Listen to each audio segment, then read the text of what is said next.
বিসমিল্লাহির রহমানির রহিম। মাননীয় স্পিকার, আপনাকে ধন্যবাদ। আশা করি মাননীয় বিদ্যুৎ মন্ত্রীর রেখে যাওয়া সময়টা আমার সাথে যুক্ত করে দিবেন। মাননীয় স্পিকার, বাজেট বক্তব্য আমি প্রথমত মাননীয় অর্থমন্ত্রীকে ধন্যবাদ জানাই যে একটা ভঙ্গুর অর্থনীতির মধ্য দিয়ে এই সরকার অনেকের অনেক চাহিদা, অর্থনৈতিক সংকট এর মধ্য দিয়ে যে কোনো অর্থমন্ত্রীর একটা বাজেট পেশ করা আসলেই অনেক দুরূহ কাজ, দুঃসাধ্য কাজ। এবং মাননীয় অর্থমন্ত্রীর বাজেট বক্তব্যটা অত্যন্ত সুলিখিত হয়েছে, 234 পৃষ্ঠার বক্তব্য। সেটার জন্য মাননীয় অর্থমন্ত্রীকে আমি প্রথমত ধন্যবাদ জানাই। মাননীয় স্পিকার, প্রশংসা দিয়ে শুরু করলাম। মাননীয় স্পিকার, বাজেট নিয়ে বিরোধী দলের পক্ষ থেকে যেই মোটা দাগে যে সমালোচনাগুলো সেগুলা ইতিমধ্যে চলে এসেছে, সেখানে আমার নতুন করে আসলে যুক্ত করার কিছু নাই। আমরা বলেছি এই বাজেটটা ঘাটতি বাজেট। আমরা বলেছি যে রাজস্ব লক্ষ্যমাত্রা নির্ধারণ করা হয়েছে এটি অবাস্তব। সরকার দলের পক্ষ থেকে তারা বলেছেন তারা স্বপ্নবিলাসী, তারা অসম্ভবকে সম্ভব করতে চায়। যেভাবে তারা নির্বাচনে জয়লাভ করেছেন একইভাবে তারা এই বাজেটকেও বাস্তবায়ন করতে চান তারা। তো মাননীয় স্পিকার, নির্বাচনের বিতর্কে আমি যাব না, সেটা অন্যদিকে চলে যাবে, নিশ্চয়ই একদিন সত্য প্রকাশিত হবে। মাননীয় স্পিকার, বাজেট অর্থনীতির সাথে সম্পর্কিত। রাষ্ট্র যেমন কোনো আবেগের বিষয় না, অর্থনীতিও কোনো আবেগের বিষয় না। আমরা বললাম, আমরা চাইলাম, আমরা বাস্তবায়ন করে ফেলবো সবাই মিলে, আর আমরা করে ফেলবো, এটা সম্ভব নয়। একটি বাজেট বা অর্থনীতির পরিবর্তনের জন্য উৎপাদন, বন্টন, ভোগ, বিনিয়োগ সব কিছুর একটি সুষম পরিকল্পনা প্রয়োজন। সেই পরিকল্পনা আমরা এই বাজেট বক্তব্যে মাননীয় স্পিকার পাইনি। মাননীয় স্পিকার, বাজেটের যাওয়ার আগে আমি যদি একটু অর্থনৈতিক প্রেক্ষাপট নিয়ে কথা বলি। 1971 সাল বাংলাদেশের ছাত্র, তরুণ, কৃষক সবাই একটি জনযুদ্ধের মাধ্যমে এই ভূখণ্ডকে স্বাধীন করল, লক্ষ্য সামাজিক ন্যায় বিচার প্রতিষ্ঠা করা। কিন্তু দুঃখের বিষয়, 1971 সালের পরে আমরা দেখলাম কলকারখানা সব কিছু জাতীয়করণ করে রক্ষী বাহিনীর হাতে তুলে দেওয়া হলো। আওয়ামী লীগের নেতাকর্মীরা সব কিছু দলীয়করণ করলো, ভোগ দখল করলো। ফলশ্রুতিতে দুর্ভিক্ষ আসলো, হাজার হাজার মানুষ মারা গেল, আমাদের অর্থনীতি আরো ভঙ্গুর পরিস্থিতিতে আসলো। পরবর্তীতে বাকশাল হলো, বাকশালের পতন ঘটলো এবং ঘটনা পরিক্রমায় মেজর জিয়াউর রহমান বাংলাদেশের শাসক হলেন। জিয়াউর রহমান ক্ষমতায় এসে যেই নীতিটি নিয়েছিল মাঝারি, ক্ষুদ্র এবং মাঝারি শিল্পের বিকাশ, জিয়াউর রহমান সঠিকভাবে অনুধাবন করেছিলেন বাংলাদেশের সেই সময়ের অর্থনৈতিক সংকট হচ্ছে কর্মসংস্থান। ফলে তিনি মুক্তবাজার অর্থনীতিকে প্রমোট করলেন এবং আমাদের আজকের যে পোশাক শিল্প সেটা জিয়াউর রহমানের হাত ধরে বাংলাদেশে প্রতিষ্ঠিত হলো। আমরা 1978 সালে জিয়াউর রহমান নুরুল কাদেরের দেশ গার্মেন্টসকে প্রমোট করলেন, সহায়তা করলেন দেশ গার্মেন্টস প্রতিষ্ঠায়। সাউথ কোরিয়ার দাইইউ নামক একটি কোম্পানির সাথে চুক্তি করে এদেশের উদ্যোক্তাদের, পোশাক শিল্পের উদ্যোক্তাদের প্রশিক্ষিত করলেন এবং এর মাধ্যমে কয়েকশো শিল্প কারখানা তৈরি হলো, মাঝারি শিল্পের বিকাশ হলো এবং দেশে কর্মসংস্থান তৈরি হলো। মাননীয় স্পিকার, আমাদের দেশের বর্তমান যে সংকট, কর্মসংস্থানের সংকট, আমাদেরকে জিয়াউর রহমানের মতো এই ধরনের একটা নীতি বা পরিকল্পনা অনুসরণ করা প্রয়োজন ছিল মাননীয় স্পিকার। কিন্তু আফসোস, বর্তমান সরকারের যে আই হ্যাভ এ প্ল্যান, সেই প্ল্যানের ভিতরে আমরা এই ধরনের কোনো নীতি বা এই ধরনের কোনো পরিকল্পনা মাননীয় স্পিকার আমরা পাইনি, যেটা দেশে কর্মসংস্থান তৈরি করতে পারবে। 2008 সালে আওয়ামী লীগ সরকার ক্ষমতায় আসার পরে আমরা জানি গত 16 বছর কি হয়েছে। রাজনৈতিক ক্ষমতা কুক্ষিগত হয়েছে, দলীয়করণ হয়েছে। রাজনৈতিক ক্ষমতা কুক্ষিগত হওয়ার সাথে সাথে অর্থনীতিও কুক্ষিগত হয়েছে, সম্পদ কুক্ষিগত হয়েছে। ফলে অলিগার্ক শ্রেণী তৈরি হয়েছে, সিন্ডিকেট তৈরি হয়েছে, আপনি বিভিন্ন সেক্টরে যাবেন, 3-4টা কোম্পানি বাংলাদেশের সেই সেক্টরের সকল ব্যবসা নিয়ন্ত্রণ করছে। আমরা জানি কিভাবে ব্যাংক লুট হয়েছে, দেশের হাজার হাজার কোটি টাকা লোপাট হয়েছে। এই অলিগার্ক যেই অর্থনৈতিক ব্যবস্থা তৈরি হলো, সমাজে বৈষম্য তৈরি হলো এবং বাংলাদেশের তরুণ যুবকরা তারা কোনো কর্মসংস্থান পাচ্ছে না। 2024 সাল, বাংলাদেশের বিশ্ববিদ্যালয়ের ছাত্ররা, তরুণরা রাস্তায় নেমে আসলো কোটা সংস্কারের দাবিতে। 2018 সালেও নেমে এসেছিল, এর আগে ভ্যাট বিরোধী আন্দোলনে নেমে এসেছিল। এবারের আন্দোলনের নাম বৈষম্য বিরোধী ছাত্র আন্দোলন। আমরা খুবই সুপরিকল্পিতভাবেই এই আন্দোলনের নাম দিয়েছিলাম বৈষম্য বিরোধী ছাত্র আন্দোলন, কারণ মাননীয় স্পিকার, আমাদের সামনে এটা স্পষ্ট ছিল যে শুধু সরকারি চাকরিতে কোটা যেমন বৈষম্য, কিন্তু সমাজে যে মূল বৈষম্যটা রয়ে গেছে, যার ফলে কর্মসংস্থান তৈরি হচ্ছে না, তার বিরুদ্ধে আসলে আমাদের আন্দোলন করতে হবে, তার বিরুদ্ধে আমাদের লড়াই করতে হবে। মাননীয় স্পিকার, বৈষম্য বিরোধী ছাত্র আন্দোলনের মধ্য দিয়ে গণ অভ্যুত্থান সংগঠিত হলো এবং স্বৈরাচারী শেখ হাসিনা সরকারের পতন ঘটল। আমাদের এই যে বর্তমান সময়, এই সময় অর্থনৈতিক সংকটে আমার কাছে মেজর ক্রাইসিস 3টা। একটা হচ্ছে কর্মসংস্থান তৈরি, দ্বিতীয়ত হচ্ছে ব্যাংকিং খাত সংস্কার এবং তৃতীয়ত হচ্ছে আমাদের যে বিদ্যুতের যে চুক্তিগুলো হয়েছে, বিদ্যুতের দাম যে বেড়ে গিয়েছে সেটাকে আমরা কিভাবে আবার কমিয়ে আনবো, সহনীয় পর্যায়ে আনবো। মাননীয় স্পিকার, সরকারের নির্বাচনী প্রচারণা এবং এই বাজেট, তাদের প্রধান একটা প্রচারণার অংশ বা প্রজেক্ট হচ্ছে ফ্যামিলি কার্ড। তো ফ্যামিলি কার্ডের আইডিয়াটা কি বা থিওরিটা কি? বলা হয়ে থাকে যে গরিব মানুষকে যদি আপনি 100 টাকা দেন, সে 100 টাকার পুরোটাই সে খরচ করবে নিজের জন্য কিছু কেনার জন্য। সে সেটা সঞ্চয় করবে না, বিনিয়োগ করবে না, সে খাবার কিনবে বা তার নিত্য প্রয়োজনীয় কিছু জিনিস সে কিনবে। ফলে যদি আপনি গরিব মানুষকে টাকা দেন, 2000 টাকা দেন, 2500 টাকা দেন, সেই টাকাটা মানি রোল হবে, হাত বদল হবে, এভাবে অর্থনৈতিক একটা পরিবর্তন হবে। আমি যেরকমটা বুঝেছি মাননীয় অর্থমন্ত্রী। তো ফ্যামিলি কার্ডের এই যে থিওরিটা এবং এই যে 41 লক্ষ এবং পরবর্তীতে এটা কয়েক কোটি, 2 কোটি পরিবারকে দেওয়া হচ্ছে, এর ফলে রুরাল অর্থনীতিতে টাকা ঢুকছে, এটা সত্য। কিন্তু মাননীয় স্পিকার, এই ফ্যামিলি কার্ড বা এই প্রজেক্টের মাধ্যমে আপনি কনজামশন ডিমান্ড তৈরি করতেছেন, আপনি কিন্তু প্রোডাকশন ডিমান্ড বা ইনভেস্টমেন্ট ডিমান্ড তৈরি করতেছেন না। সে টাকা দিয়ে কিনবে প্রোডাক্ট, সেই প্রোডাক্টটা সে ইন্ডিয়ান প্রোডাক্ট কিনবে, চাইনিজ প্রোডাক্ট কিনবে, কারণ এই দেশে তো প্রোডাকশন আপনি বাড়াচ্ছেন না, কিন্তু তাকে আপনি কনজামশনটা বৃদ্ধি করে দিচ্ছেন। ফলে আমাদের এই সময় প্রয়োজন ছিল ইনভেস্টমেন্ট ডিমান্ড তৈরি করা, সোসাইটিতে অর্থনীতিতে প্রোডাকশন ডিমান্ড তৈরি করা, মিডল ইকোনমি তৈরি করা, ক্ষুদ্র এবং মাঝারি শিল্পের বিকাশ তৈরি করা। কিন্তু আপনি যেটা করছেন, কনজামশন ডিমান্ড তৈরি করছেন। এর ফলে আপনাকে কি করতে হবে? আমদানি করতে হবে এবং আপনাকে উচ্চ মূল্যস্ফীতি হয়ে যাবে এবং আপনি একটা নির্ভরশীল জনগোষ্ঠী তৈরি করছেন, যেখানে আমাদের বাংলাদেশের এই মুহূর্তে সবচেয়ে সম্ভাবনার জায়গা হচ্ছে তরুণরা। ডেমোগ্রাফিক ডিভিডেন্ডের সবচেয়ে স্বর্ণ সময় আমরা পার করছি মাননীয় স্পিকার। আমার দরকার ছিল তরুণদেরকে ইনভেস্ট করা। জিয়াউর রহমান যেরকম সাউথ কোরিয়ার সাথে চুক্তি করে তরুণদেরকে প্রশিক্ষিত করেছিল এবং পোশাক শিল্পের মাধ্যমে একটা মাঝারি এবং ক্ষুদ্র শিল্পের বিকাশ ঘটিয়েছিল, এরকম কোনো পরিকল্পনা কিন্তু মাননীয় স্পিকার আমরা এই বাজেটে পাইনি। আপনারা তরুণদেরকে ইনভেস্ট করেন, আপনারা তরুণদেরকে ঋণ দেন, তরুণদেরকে টাকা দেন, তরুণদেরকে প্রশিক্ষিত করেন, সেই টাকা আপনি অর্থনীতিতে অনেক বেশি পাবেন। একজন তরুণ যদি কর্মক্ষম হয়, সে তার বাড়িতে 2500-এরও বেশি টাকা দিয়ে তার পরিবারকে সে দিতে পারবে মাননীয় স্পিকার। ফলে আমাদের যেই ডেমোগ্রাফিক ডিভিডেন্ডটা আমরা কিন্তু মাননীয় স্পিকার কাজে লাগাতে পারছি না। মাননীয় স্পিকার, এই বাজেট বক্তব্যে 234 পৃষ্ঠা কর্মসংস্থান নিয়ে মাননীয় অর্থমন্ত্রী 1.5 পৃষ্ঠা লিখেছেন। আরও কয়েক পৃষ্ঠা লিখলে আমরা বুঝতে পারতাম যে তিনি কর্মসংস্থানকে আরও বেশি গুরুত্ব দিচ্ছেন মাননীয় স্পিকার। দ্বিতীয়ত, ব্যাংকিং খাতের সংস্কারে যদি আসি মাননীয় স্পিকার, ব্যাংকিং খাতে 40,000 কোটি টাকা দেওয়া হচ্ছে। ব্যাংক রেজুলেশন আইন এই সরকার এসে বদল করেছে, সংস্কার করে যারা ঋণ খেলাপি ছিল, যারা দেশের টাকা পাচারকারী ছিল, তাদেরকে আবার সুযোগ দিচ্ছে।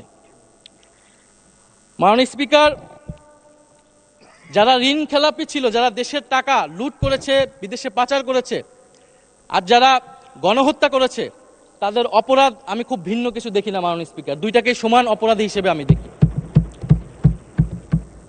আপনি অ্যাসালম, শিকদার, জেমকন, বেক্সিমকো, নাসা, সামিট, ওরিয়ন, এই ধরনের গ্রুপগুলা যারা এই দেশের অর্থ পাচার করেছে, সেই সকল ঋণ খেলাপিদের বিরুদ্ধে আপনি কি আইনগত ব্যবস্থা নিচ্ছেন? এবং বিদ্যমান আইন দিয়ে আপনি আসলে তাদের বিরুদ্ধে খুব বেশি ব্যবস্থা নিতে পারবেন না। কারণ এসালমের দুর্নীতি, এটার সাথে রাষ্ট্র জড়িত ছিল সেই সময়। ডিজিএফআইকে দিয়ে সে ইসলামী ব্যাংক দখল করেছে। এখন যদি মাননীয় স্বরাষ্ট্রমন্ত্রী বলেন শেয়ার হোল্ডার, আপনি তো আইনের ফাঁকফোকর দিয়ে তাকে শেয়ার দিয়ে দিতে পারবেন, কিন্তু সত্যটা হচ্ছে মাননীয় স্পিকার, তারা সেই ধরনের অর্থ পাচারকারীদের বিরুদ্ধে ব্যবস্থা নিতে হলে নতুন আইন লাগবে, এবং তাদের সম্পদ অথবা তারা যে সকল সম্পদ দেখিয়ে ঋণ নিয়েছিল সেগুলোকে জাতীয়করণ করা প্রয়োজন মাননীয় স্পিকার। সেই টাকা আপনি বন্ড করেন, সেই টাকা দিয়ে আপনি মাননীয় স্পিকার আপনি ব্যাংকে আবার ফেরত দেন, ব্যাংকিং খাতকে আপনি আবার একটা স্থিতিশীল জায়গায় নিয়ে আসেন। মাননীয় স্পিকার, বিদ্যুৎ মন্ত্রী আমার কিছুক্ষণ আগেই বক্তব্য দিয়ে গেলেন। যদি বিদ্যুতের দাম না কমে তাহলে এইখানে কেউ বিনিয়োগ করবে না, শিল্প কলকারখানার খরচ বেড়ে যাবে। Bangladesh power development board BPDB এখন বর্তমানে বিদ্যুৎ কেনে 12 টাকায়, বিক্রি করে 60 টাকায়। বাকি টাকাটা সে ভর্তুকি দেয়, যেটা জনগণের ট্যাক্সের মাধ্যমে আবার সরকারের কাছে যায়। যদি 12 টাকায় বিক্রি করে 12 টাকায় কিনে 12 টাকায় আবার বিক্রি করে, তাহলে বিদ্যুতের দাম বাড়াতে হবে 86%। মাননীয় স্পিকার, সরকার 17% বিদ্যুতের দাম বাড়িয়েছে এই সরকার হওয়ার পরে।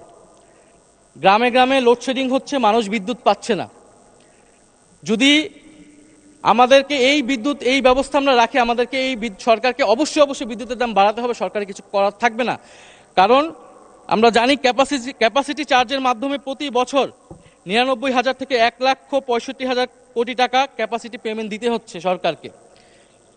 তো এই যে চুক্তিগুলো হলো জরুরি আইন তৈরি করার মাধ্যমে, যেটা 14 বছর ছিল, এই আইনগুলো নিয়ে সরকার কি ব্যবস্থা নিবে?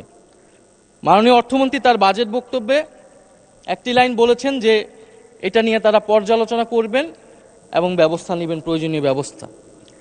এটা তারা 31 দফাতেও বলেছিলেন। আমরা আরও সুস্পষ্টভাবে ওনাদের কাছ থেকে পদক্ষেপ আশা করেছিলাম, যে যারা, এটা শুধু দুর্নীতি না, এটা পরিকল্পিতভাবে কাঠামোগতভাবে এটা বাংলাদেশের অর্থ লুট করা হয়েছে, বাংলাদেশের বিদ্যুৎ সেক্টরকে ধ্বংস করে দেওয়া হয়েছিল, তাদের বিরুদ্ধে আপনারা কি ব্যবস্থা নেবেন? আপনি আদানি চুক্তির বিরুদ্ধে কি ব্যবস্থা নেবেন? আদানির সাথে যে চুক্তি হয়েছিল, আপনি সামিটের বিরুদ্ধে কি ব্যবস্থা নেবেন? আপনি এসালামের বিরুদ্ধে কি ব্যবস্থা নেবেন? আমরা জানি এই চুক্তিগুলো সার্বভৌম, ফলে আমাদেরকে আন্তর্জাতিকভাবে এটা লড়াই করতে হবে এবং প্রমাণ করতে হবে যে এখানে দুর্নীতি হয়েছিল। অন্তর্বর্তী সরকারের সময় অনেকগুলো দুর্নীতির প্রমাণ কিন্তু মাননীয় স্পিকার সংগ্রহ করা হয়েছিল। এখন সরকারের সদিচ্ছার বিষয় যে সরকার এটাকে কাজে লাগাবে কিনা। সরকার যদি এটাকে কাজে না লাগায়, কোনোভাবেই সরকার বিদ্যুতের দাম সহনীয় পর্যায়ে রাখতে পারবে না। মাননীয় স্পিকার, আমরা প্রতিরক্ষা খাতের কথা বলি। প্রতিরক্ষা খাতে মাননীয় অর্থমন্ত্রী বাজেট বক্তব্যে একটি প্যারাগ্রাফও লেখার সময় পান নাই। মাননীয় স্পিকার, আমরা আশা করেছিলাম একটা ন্যাশনালিস্ট পার্টি, জাতীয়তাবাদী দল আমাদের প্রতিরক্ষা খাত নিয়ে কী ধরনের পরিকল্পনা করছে। সেখানে প্রতিরক্ষা খাতের যে বরাদ্দ দেওয়া আছে সেটার পরিচালন ব্যয়তেই বেশিরভাগ বরাদ্দ মাননীয় স্পিকার চলে যাবে। দ্বিতীয়ত, আমাদের পরিবেশ এবং জাতীয় সম্পদ আমাদেরকে কিভাবে সুষ্ঠু ব্যবহার করতে পারি সেটা নিয়ে কিছু আমি মনে করি গুরুত্বপূর্ণ কথা এই বক্তব্যে এসেছে। মাননীয় স্পিকার, আরেকটি গুরুত্বপূর্ণ বিষয় হচ্ছে মাননীয় অর্থমন্ত্রী তার বক্তব্যে অর্থনীতির গণতন্ত্রায়নের কথা বলেছেন, ডিরেগুলেশনের কথা বলেছেন, অর্থনীতির পুনরুদ্ধার, পুনর্গঠন, অনেক সুন্দর সুন্দর কথা বলেছেন। যেই কথাগুলো, এই ধরনের অনেক সুন্দর সুন্দর কথা আমরা দেখেছি ফ্যাসিবাদের সময় বিএনপি 31 দফাতে বলেছিল। রাষ্ট্র মেরামতের রূপরেখা, রাষ্ট্র সংস্কারের রূপরেখা, 31 দফা। জুলাই সনদে আমরা দেখেছি বিএনপি স্বাক্ষর করেছিল, এটার পক্ষে ভোট চেয়েছিল, এবং মাননীয় স্বরাষ্ট্রমন্ত্রী খুবই সৎভাবেই এই সংসদে জাতির সামনে স্বীকার করেছিলেন যে নির্বাচনের জন্য আপোষ করে সাইন করেছিল। ফলে এই সরকারের অনেক ভালো কথা আমরা আসলে বিশ্বাস রাখবো কিভাবে? অর্থনীতির গণতন্ত্রায়ন আপনি করবেন, রাজনীতির গণতন্ত্রায়ন যদি আপনি কিভাবে না করবেন? রাজনৈতিক সংস্কার যদি না হয়, যদি সুশাসন নিশ্চিত না হয়, যদি জুলাই সনদ বাস্তবায়ন না হয়, তাহলে আপনি কিভাবে অর্থনীতির সংস্কার করবেন মাননীয় স্পিকার? অর্থনীতির গণতন্ত্রায়ন আপনি কিভাবে করবেন? আপনি দুদক সংস্কার করবেন কিনা, আপনি বিচার বিভাগ সংস্কার করবেন কিনা, আপনি সংবিধানের গণতান্ত্রিক সংস্কারগুলো করবেন কিনা, এর উপর নির্ভর করবে আপনি অর্থনৈতিক সংস্কার এবং অর্থনৈতিক গণতন্ত্রায়ন কতটা সফলভাবে করতে পারবেন। 31 দফাতে অর্থনৈতিক সংস্কার কমিশনের কথা করার কথা ছিল, সাংবিধানিক সংস্কার কমিশনের কথা ছিল, তো অর্থনৈতিক সংস্কার কমিশন কোথায় গেল মাননীয় স্পিকার? সাংবিধানিক সংস্কার কমিশন কোথায় গেল মাননীয় স্পিকার? তাহলে এগুলা কি জাতির সাথে প্রতারণা নয়? একইভাবে এই বাজেটকে যদি আমরা একটা প্রতারণার দলিল বলি, তাহলে মাননীয় স্পিকার আমরা কি খুব বেশি ভুল বলবো?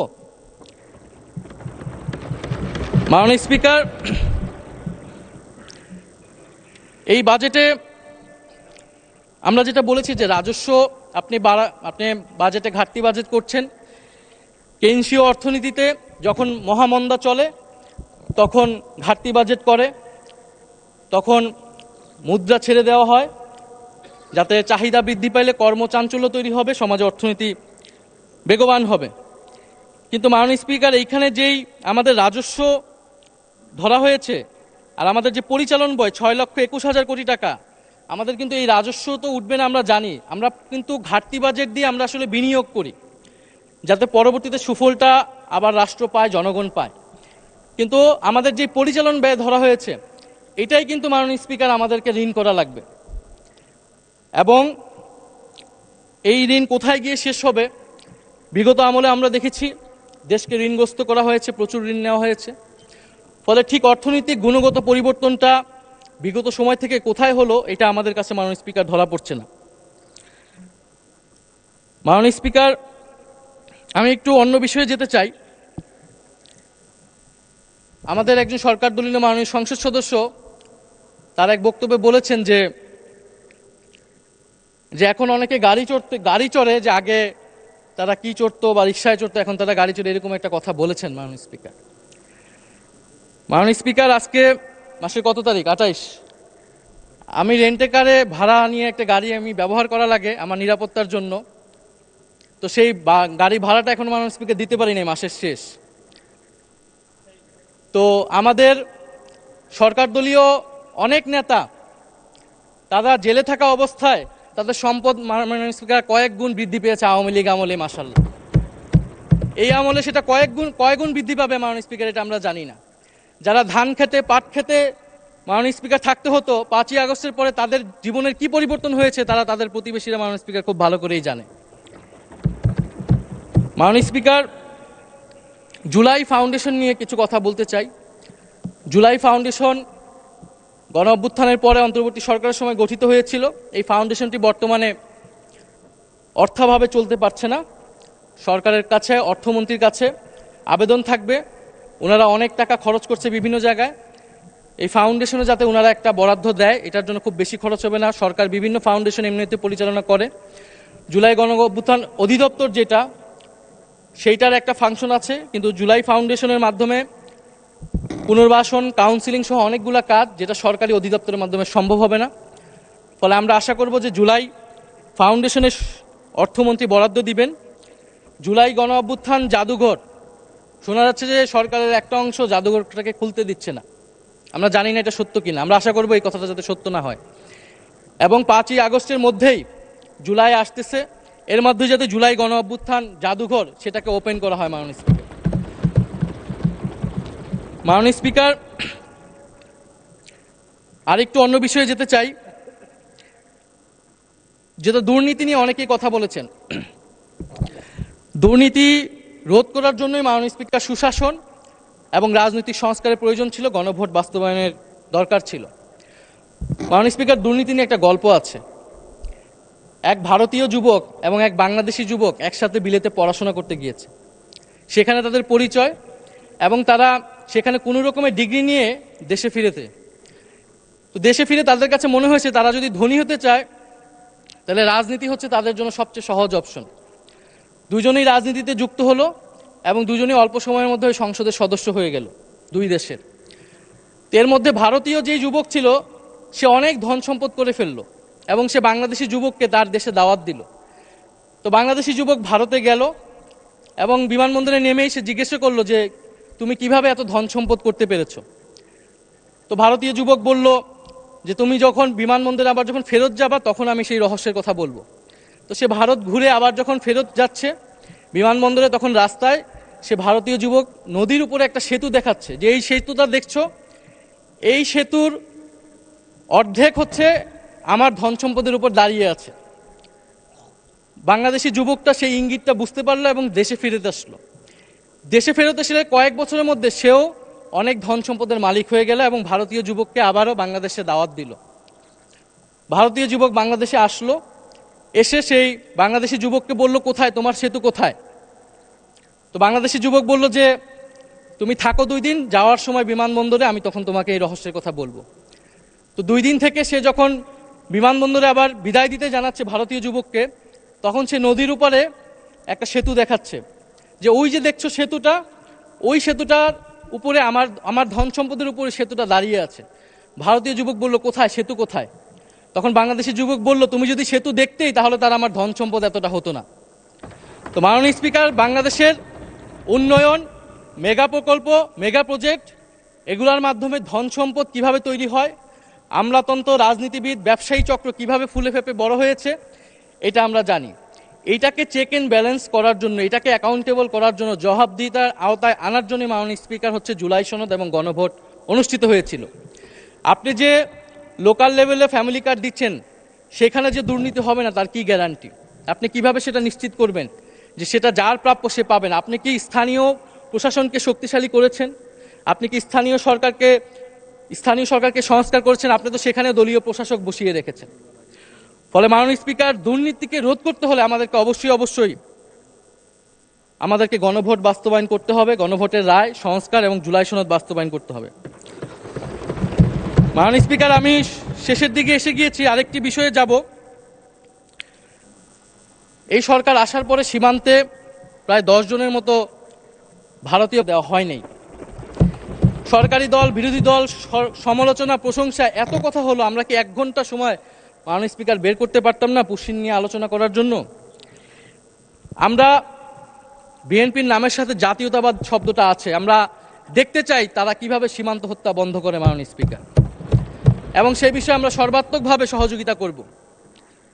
আমরা বিজেপিকে সাধুবাদ জানাই এই মহান সংসদ থেকে, তারা যেভাবে প্রতিরোধ করছে, যেভাবে দৃঢ়তার সাথে দাঁড়িয়ে রয়েছে। বাংলাদেশের 18 কোটি জনগণ মাননীয় স্পিকার বাংলাদেশ বিজেপির সাথে রয়েছে। মাননীয় স্পিকার, পশ্চিমবঙ্গে একটি নির্বাচন হয়েছে এবং শুভেন্দু অধিকারী সেখানকার মুখ্যমন্ত্রী হয়েছে। নির্বাচনের আগে এবং পরে বাংলাদেশকে নিয়ে লাগামহীন বক্তব্য দিয়ে যাচ্ছে মাননীয় স্পিকার। তিনি বলেছেন নির্বাচনী এক জনসভায়, আমাদের জন্যই বাংলাদেশ তৈরি হয়েছে, বড় বড় কথা বলো, অবৈধ সবাইকে পাঠিয়ে দেব। তিনি এর আগে একটি জনসভায় বলেছেন ইসরায়েল যেভাবে গাজাকে শিক্ষা দেয় বাংলাদেশকেও সেভাবে শিক্ষা দিতে হবে। মাননীয় স্পিকার, এই অদ্ভুতের জবাব বাংলাদেশ সরকারকে দিতে হবে, পররাষ্ট্র মন্ত্রণালয়কে দিতে হবে। আমরা পররাষ্ট্র মন্ত্রণালয় থেকে কঠোর জবাব আশা করছি এবং ইতিহাস ভুলে গেলে চলবে না। এই পূর্ববঙ্গের কৃষকের টাকায় মাননীয় স্পিকার কলকাতা শহর তৈরি হয়েছিল। কলকাতা শহর আমরা 1937 সালে বিজয় লাভ করেছিলাম মাননীয় স্পিকার, এবং শ্যামাপ্রসাদ মুখার্জিরা তারা সাম্প্রদায়িক নীতির ভিত্তিতে পশ্চিমবঙ্গ ভাগ করেছিল, যে পশ্চিমবঙ্গ দিবস আজকে নরেন্দ্র মোদী পালন করছে। আমরা এই জাতীয়তাবাদী সরকারকে আমরা সেই সমমর্যাদায় সমতার নীতি নিয়ে আমরা প্রতিবেশীর সাথে সম্পর্ক করতে চাই। বাংলাদেশ ফার্স্ট, এটা যাতে শুধু মুখে মুখেই না থাকে। মাননীয় স্পিকার, আমাকে যদি আরেকটু সময় বাড়িয়ে দিতেন আমি শেষ করে ফেলবো। জি, 4 মিনিট দেওয়া হলো আপনাকে, ধন্যবাদ। মাননীয় স্পিকার, ভারতীয় নতুন হাই কমিশনার বাংলাদেশে এসেছেন দীনেশ ত্রিবেদী। তো ত্রিবেদী সাহেব বাংলাদেশে প্রবেশ করেই ভারতের আকাশ জমি বাংলাদেশের আকাশ জমির সাথে মিলিয়ে ফেলেছে মাননীয় স্পিকার। তো মিষ্টি কথায় মাননীয় স্পিকার চিরা ভিজে না। গত 16 বছরের কথা আমরা ভুলে যাইনি। তাদের উচিত ছিল, নতুন হাই কমিশনার উচিত ছিল প্রথমত অ্যাপোলজি করা। 16 বছরে বাংলাদেশে যে প্রত্যক্ষ এবং পরোক্ষভাবে আওয়ামী লীগকে ক্ষমতায় রাখতে সহায়তা করেছে ভারত সরকার, তার জন্য অ্যাপোলজি করা। এখানে যে গণহত্যা সংঘটিত হয়েছিল এবং এখনো সেই গণহত্যার হত্যাকারী ওসমান হাদির হত্যাকারীকে ভারতে আশ্রয় দেওয়া হয়েছে, বাংলাদেশে নাশকতা করছে আওয়ামী লীগ, তার জন্য ভারতীয় হাইকমিশনারকে অ্যাপোলজি করা উচিত ছিল। এবং কিভাবে বাংলাদেশের সাথে নতুন সম্পর্ক তৈরি করবে মর্যাদা এবং সমতার ভিত্তিতে, সেই কথা বলা উচিত ছিল মাননীয় স্পিকার।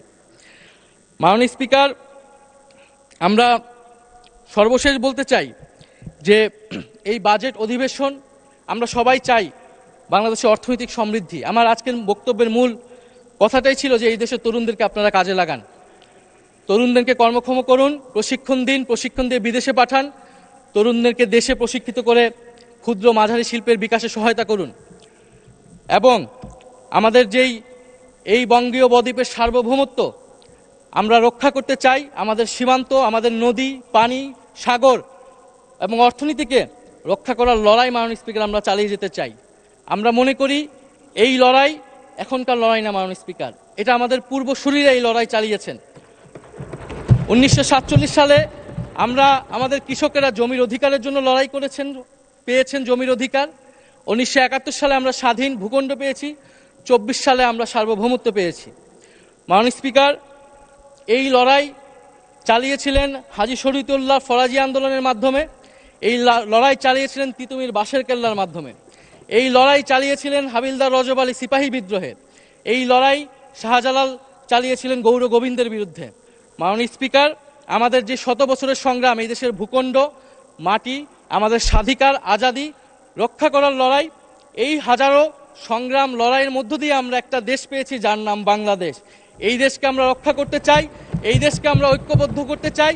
এই দেশকে রক্ষার জন্য, স্বাধীনতা সার্বভৌমত্বের জন্য, বৈষম্যহীন এবং গণতান্ত্রিক বাংলাদেশের জন্যই 2024 সালে এত তরুণ, এত মানুষ জীবন দিয়েছে। আমরা আশা করব সেই জীবনদান বৃথা যাবে না। ফলে বর্তমান সরকারের প্রতি আমাদের আহ্বান থাকবে যে দুর্নীতি বন্ধ করুন, জুলাই সনদ বাস্তবায়ন করুন এবং যারা টাকা পাচার করেছে, অর্থনৈতিকভাবে লুটপাট করেছে, তাদেরকে বিচারের আওতায় আনুন। ইনশাল্লাহ আমরা ঐক্যবদ্ধভাবে এই বাংলাদেশ বিনির্মাণ করব এবং বাংলাদেশকে একসাথে নেতৃত্ব দিব। মাননীয় স্পিকার, আপনাকে ধন্যবাদ।